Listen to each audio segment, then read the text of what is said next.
En el nombre del Padre, del Hijo y del Espíritu Santo. Amén.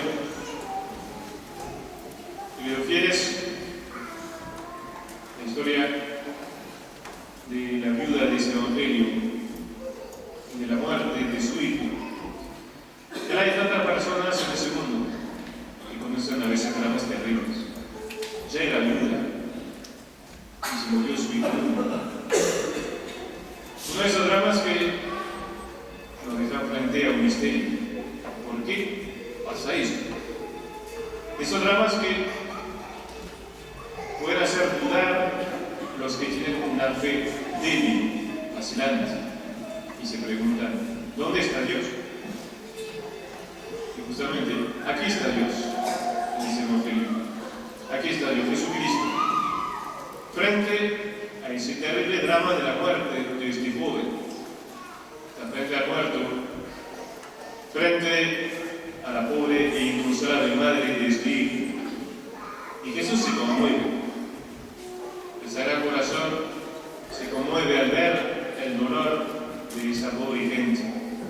Movido de misericordia hacia ella, le dijo, no llores. Y se acercó, tocó el féretro. Entonces dijo, muchacho, te lo digo, levántate. Y se levanta el muerto. Nuestro Señor lo resucita, pero si lo pensamos bien, ese milagro no es más que un alivio temporal, porque algún día la muerte lo volverá a tocar a ese joven y a su madre también, retomando ese mismo dolor. Jesús es Dios, podía librarnos definitivamente del peso de la muerte, y a pesar de su omnipotencia no lo hace. Jesús es el Sagrado Corazón, nos podría librar a todos de ese dolor, y a pesar de su bondad infinita, no lo hace, nos deja sufrir. ¿Por qué eso? Porque es justo. Todos nuestros sufrimientos en este mundo, que sean pequeños o grandes, son un castigo justo y merecido por nuestros pecados. Por el pecado original, somos todos nacidos enemigos de Dios. El género humano, en su totalidad, merece los castigos de Dios, y nadie puede escaparse de esa misteriosa solidaridad que une todos los hombres entre ellos y en el alma. A todos, por ser hombres, nos alcanza ese castigo colectivo, simplemente por ser hombres. Y además de esta noche iniciaremos agregado el peso de nuestros propios pecados, que nos hace merecer con mucha más razón ese castigo del sufrimiento y la muerte.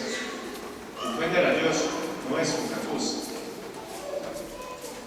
Pero pensamos si el sufrimiento es el castigo del pecado, porque no hay proporción muchas veces entre el sufrimiento y la falta de pecado. Vemos tantos inocentes que sufren mucho, y al contrario, a veces culpables que no efectivamente. El sufrimiento no se proporciona a la culpa de cada uno, porque el castigo divino a la humanidad se ubica en otro nivel. ¿Qué pasó cuando Adán y Eva pecaron en el paraíso terrenal? Dios había creado al hombre en un estado de orden perfecto. En el paraíso terrenal estaba todo perfectamente ordenado. Los animales obedecían a los hombres. En los hombres, los superiores obedecían perfectamente a los superiores. Dentro del hombre, el cuerpo obedecía perfectamente al alma. ¿Por qué ese orden?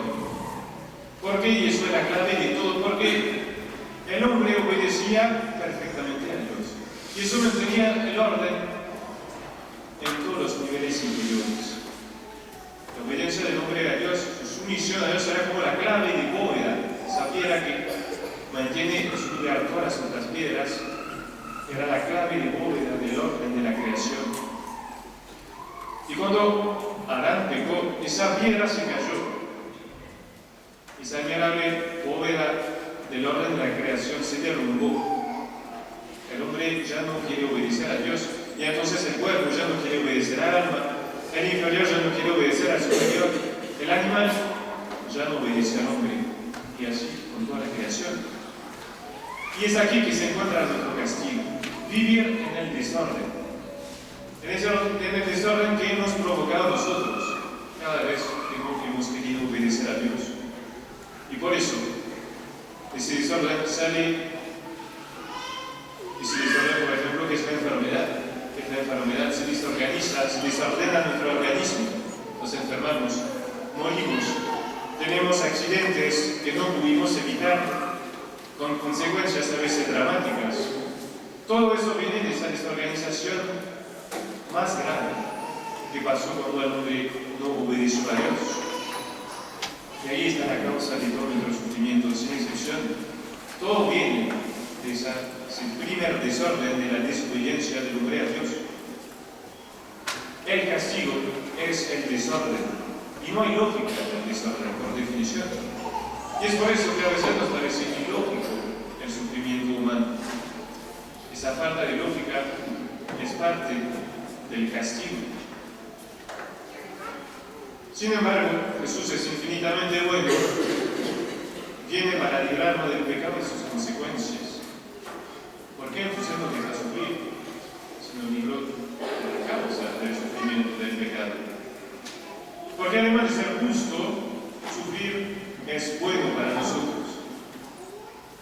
Ciertamente, nuestro Señor vence totalmente el pecado.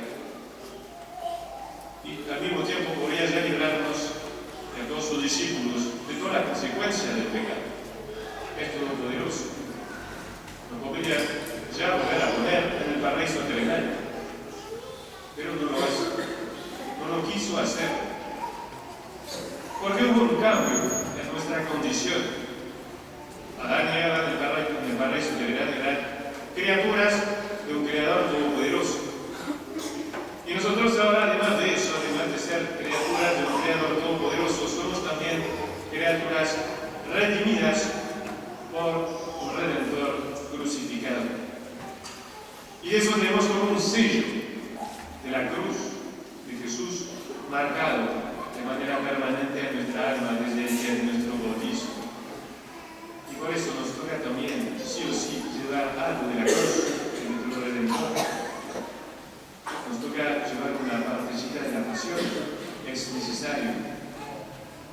Necesitamos pasar por ahí antes de seguir a nuestro Redentor en su gloria, en la resurrección. Y también nuestro Señor nos deja sufrir algo en ese mundo, especialmente sufrir de la muerte, para ayudarnos a desapegarnos de ese mundo. Tenemos tanta tendencia, y es tan humano, a vivir aquí como si eso no tuviera que terminar nunca. Sabemos que terminará, pero vivimos como si no tendría que terminar. Cuando padecemos una prueba, cuando perdemos algo o alguien, nos cuesta pensar que ese dolor es pasajero, es para un tiempo. Dios nos dará más grande. Y eso nos cuesta especialmente en la prueba de la muerte, que será la nuestra, que será la de los demás, de nuestro prójimo, de nuestros seres queridos. No nos gusta pensar en la muerte, porque salir de ese mundo es un duro al aire. Ya no sé cada tanto nuestro Señor nos pone frente a esa dura realidad para prepararnos hasta que nos toque a nosotros. Si no dejas sufrir esa pena de la muerte, es para ayudarnos a entender que esa vida no es la vida verdadera, que ese mundo no es el mundo verdadero.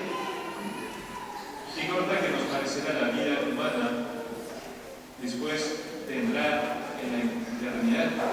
Y que arrepentidos estaremos de haber invertido tanto en los bienes materiales y tan poco en los eternos.